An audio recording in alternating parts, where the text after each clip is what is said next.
নমস্কাৰ মৰমৰ ছাত্ৰ ছাত্ৰীসকল, তোমালোকৰ হৈ যোৱা SLC এক্সামিনেশ্যনৰ ছাবজেক্ট কোড C1 কুৱেশ্যন পেপাৰখন আজি সলিউশ্যন কৰিবলৈ লৈছোঁ। তোমালোকে মিলাবা, চাই যোৱা কেনেকুৱা হৈছে তোমালোকৰ এক্সামটো। কলমৰ দাগ দিয়াটো এনচাৰ চাবা। প্ৰথম নম্বৰটো ওৱান নম্বৰটো হৈছে A আৰু 2 নম্বৰটো হৈছে A, 3 নম্বৰটো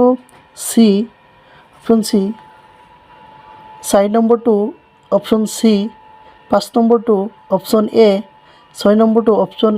C, 7 নম্বৰটো অপশ্যন A, 8 নম্বৰটো অপশ্যন B,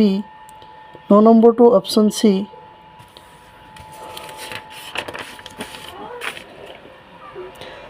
আকৌ 10 নম্বৰটো অপশ্যন B, 11 নম্বৰটো অপশ্যন B, 12 নম্বৰটো অপশ্যন A, 13 নম্বৰটো অপশ্যন B, 14 নম্বৰটো option B, 15 number option A, 16 number option C,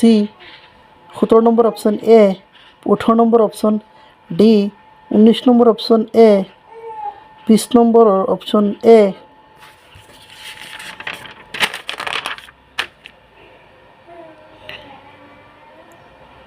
21 number option A, 22 number option A, 23 number option A, 24 number option C, 25 number option A, 26 number option C2, আকৌ option 27 number option B,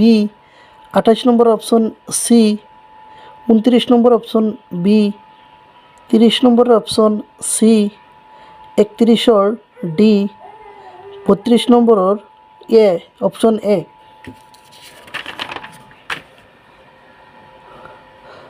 আকৌ 33 number option A,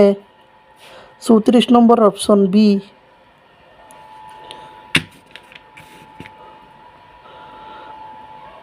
35 number option A, 36 number option C, 37 number option A, 38 number option A, আকৌ 39ৰ 39ৰ option A, আকৌ ওৰ2 option A, 40 number option C, আকৌ ওৰ2 B,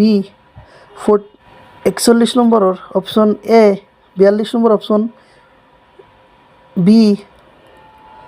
আকৌ 43 নম্বৰ অপশ্যন C,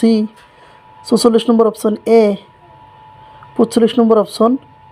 A। এইটো তোমালোকৰ হৈ যোৱা SLC এক্সামিনেশ্যনৰ MCQখিনি তোমালোকৰ সলভ কৰা হৈছে, ইমাৰ্জেঞ্চি কৰা হৈছে, এইটো কাৰণে কিবা ভুল হ'ব পাৰে, তোমালোকে মিলাই ল'বা ভালকৈ। থেংক ইউ, ধন্যবাদ।